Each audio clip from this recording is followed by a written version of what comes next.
Good day everyone, I'm Adrian De Vera and I'm here to present to you the Global City. Why global cities? The Global City emphasizes that globalization is spatial, occupying or having the character of space. Globalization is spatial. First, it occurs in physical spaces. You can see it when foreign investment and capital moves through a city, and when companies build skyscrapers. In this event, more people are driven out of the city centers to make way for the new development. Second, what makes it move is the fact that it is based in places. Cities act on globalization, and globalization act on cities. They are the sites as well as the medium of globalization. Just as the internet shapes global forces, so to do sites. Example, Sony is in Tokyo. The company coordinates the sales of its various electronic goods to branches across the world. Defining the global city. Sociologist Saskia Sassen popularized the term global city in the 1990s. Her criteria for what constitutes a global were primarily economic.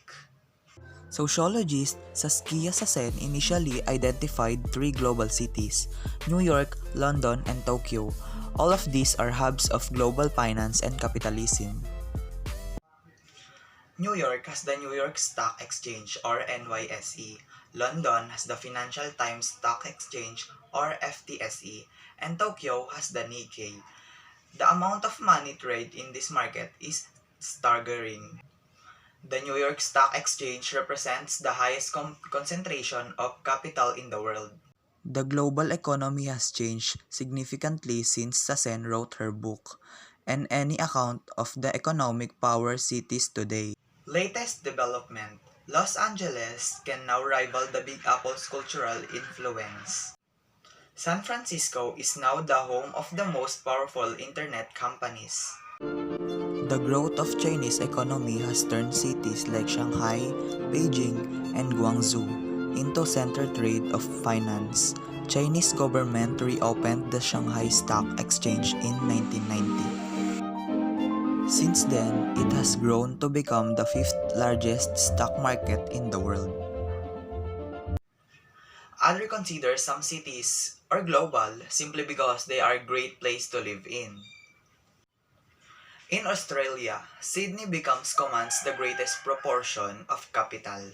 However, Melbourne is described as Sydney's rival because many magazines and lists have now referred to it as the world's most livable place. Most livable city, a place with a good public transportation, a thriving cultural sense, and a relatively easy pace of life.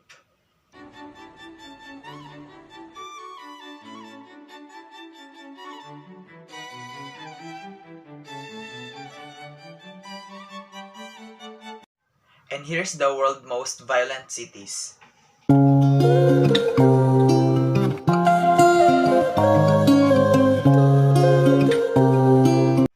Indicators of globality. Number 1, derive the global economy. Number 2, drive connectivity. Number 3, top educational institutions. Number 4, cultural capital. Number 5, lead by people who think globally. And number 6, open business ideas and people. Indicators of globality. 1. The foremost characteristic of global city is economic power. Sociologist Saskia Sassen remains correct in saying that economic power largely determines which cities are global. Economic opportunities in a global city make it attractive to talents from across the world. Since 1970, top information technology programmers and engineers from Asia have moved to San Francisco Bay Area to become the key figures in technology boom. And Filipinos with nursing degrees preferred London. The Economist Intelligence Unit measure the economic competitiveness of a city, market size, purchasing power of the citizens, size of the middle class, and the potential for growth. Number 2, global cities are also centers of authority. Washington, D.C. may not be as wealthy as New York, but it is the seat of American state power. Its major landmarks: the White House, the Capitol Building, the Supreme Court, the Lincoln Memorial, and the Washington Monument. And number three, global cities are centers of higher learning and culture. A city's intellectual influence is seen through the influence of its publishing industry. The New York Times carries the name of New York City. People read it not just across America, but also all over the world.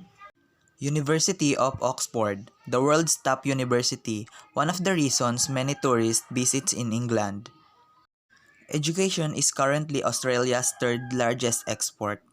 Many Asian teenagers are moving to cities in Australia because of leading English language universities. Australia made roughly as much as 14 billion US dollars from education alone. Economic globalization has paved the way for massive inequality, thus very pronounced in cities. Many cities, particularly those in the developing countries, are site of contradiction. In places, Mumbai, Jakarta, and Manila, it is common to find gleaming building alongside massive shanty towns.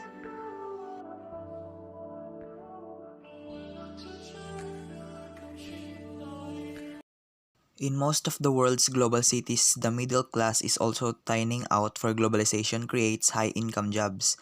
These high earners in turn generate demand for an unskilled labor force: hotel cleaners, nannies, maids, waitresses, and etc. that will attend to their increasing needs. In places like New York, there are highly rolling American investment bankers whose children are raised by Filipina maids. A large global city may thus be a paradise for some, but a purgatory for others.